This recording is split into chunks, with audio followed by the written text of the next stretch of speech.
Sandeep society আবুধাবির উদ্যোগে ঈদ পুনর্মিলনী ও আনন্দ ভ্রমণ 2025-এর আয়োজন করা হয় গত 31 মার্চ 2025 শারজাহ এর আল মাদাম পাবলিক পার্কে। আমিরাতের 7টি অঙ্গরাজ্যে বসবাসরত 3 শতাধিক সন্দীপ প্রবাসী এই আনন্দ ভ্রমণে অংশ নেন। সবগুলো ইভেন্টে অংশগ্রহণ করতে চেষ্টা করবেন এবং ঈদের আনন্দটা সবাই মিলে আমরা ভাগাভাগি করে নিতে পারবো এই আশাবাদ ব্যক্ত করে আজকের প্রোগ্রামের এই উদ্বোধনী পর্ব এখানে ঘোষণা করছি এবং এরপরেই আমরা বিভিন্ন ইভেন্টগুলো শুরু করতে থাকব। উৎসব মুখর পরিবেশে আল মাদাম পার্ক প্রবাসীদের মিলন মেলায় পরিণত হয়। সাগরচন্দ্র স্বপনের তথ্য ও ভিডিও চিত্রে বিস্তারিত।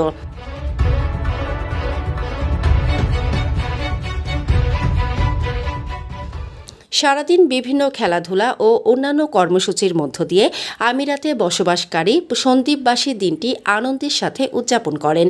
সন্দীপ সোসাইটি আবুধাবির সভাপতি মোহাম্মদ আব্দুল মতিনের সভাপতিত্বে অনুষ্ঠিত উদ্বোধনী ও পুরস্কার বিতরণী অনুষ্ঠানে সোসাইটির অন্যান্য নেতৃবৃন্দ এবং কমিউনিটির নেতারা বক্তব্য রাখেন।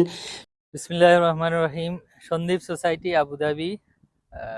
আবুধাবির উদ্যোগে আজকে শারজার মাদাম পাবলিক পার্কে ঈদ পুনর্মিলনী এবং আনন্দ ভ্রমণের আয়োজন করা হয়েছে। এই আনন্দ ভ্রমণ প্রোগ্রামে ইউএইর সব স্টেট থেকে সন্দীপের প্রবাসী ভাইয়েরা এসেছেন এবং কয়েকটি ফ্যামিলিও এসেছেন। তো এই প্রোগ্রাম আয়োজন করার মূল উদ্দেশ্য হলো ঈদের আনন্দ সবার সাথে ভাগাভাগি করে নেওয়া এবং বছরে অন্তত একদিন সন্দীপের সব মানুষকে একত্রিত করে তাদের সাথে একটা ভালো দিন কাটানো। সন্দীপ সোসাইটি গত 5 বছর ধরে মানবতার সেবায় ও প্রবাসীদের জন্য কাজ করে আসছে। আমরা ধন্যবাদ জানাই সন্দীপ সোসাইটি আবুধাবির, যারা অক্লান্ত পরিশ্রম করে আজকের এই একটা প্রোগ্রামকে সফলতা দ্বারপ্রান্তে পৌঁছে দিয়েছেন। সকল ডেলিগেটদেরকে আমি শুভেচ্ছা এবং অভিনন্দন জানাই। করোনা মহামারীর সময় হাজারো মানুষের পাশে থেকে তাদের সহায়তা করেছে। সোসাইটির উদ্যোগে বিগত বছরগুলোতে প্রবাস থেকে মৃতদেহ দেশে পাঠানো হয়েছে। গত 5 বছরের প্রত্যেক রমজানে সন্দীপে প্রায় 3 শতাধিক অসহায় পরিবারের মাঝে ত্রাণ বিতরণ করেছে সোসাইটি কর্তৃপক্ষ। এ সময় বক্তারা আরও বলেন, সোসাইটি সন্দীপ বাসীর জন্য একটি প্রতিনিধিত্ব সংগঠন সংযুক্ত আরব আমিরাতে।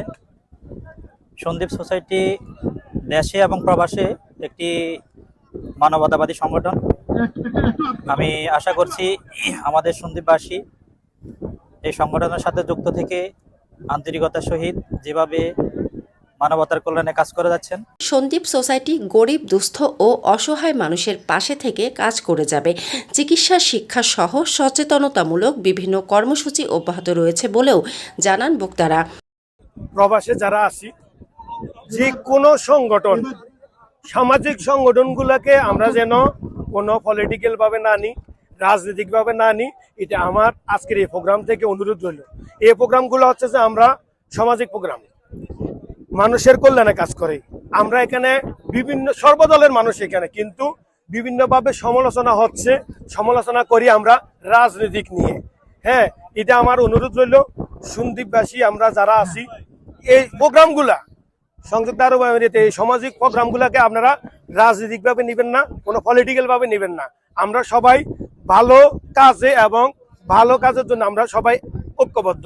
দিনভর আনন্দ আয়োজনের মধ্যে ছিল ছেলেদের মোড়ক লড়াই, বালিশ লড়াই, হাড়ি ভাঙা, কুইজ, র্যাফেল ড্র, সুন্দর হাতের লেখার প্রতিযোগিতা ও বিশেষ আকর্ষণ শক্তির লড়াই, রশি টানাটানি। কর্মসূচি শেষে বিজয়ীদের মাঝে পুরস্কার তুলে দেন সোসাইটি কর্তৃপক্ষ ও কমিউনিটি নেতৃবৃন্দ। সন্দীপ সোসাইটির আবুধাবির সভাপতি মোহাম্মদ আব্দুল মতিন, সহ সভাপতি তাজুল ইসলাম রুস্তম, সাধারণ সম্পাদক শাহাদাত হোসেন রুবেল, যুগ্ম সাধারণ সম্পাদক খবির উদ্দিন বাবর, শাহাদাত হোসেন বাবলু, সাংগঠনিক সম্পাদক সালাউদ্দিন, শ্রম ও কর্মসংস্থান বিষয়ক সম্পাদক আক্তার হোসেন রুবেল এবং কমিউনিটি নেতাদের মধ্যে আল আইন থেকে আক্তার মাহমুদ রিপন, দেলোয়ার হোসেন, মেহেদি হাসান, ওমর ফারুক, দুবাই থেকে শাহাবুদ্দিন, মাকসুদ, মাইনুদ্দিন, রাশেদ, জোবায়ের, শারজাহ থেকে গোলাম মোস্তফা, আজমান থেকে শাহাদাত পাটোয়ারি ও সমীর আহমেদ সহ গণমাধ্যম কর্মীরা উপস্থিত ছিলেন।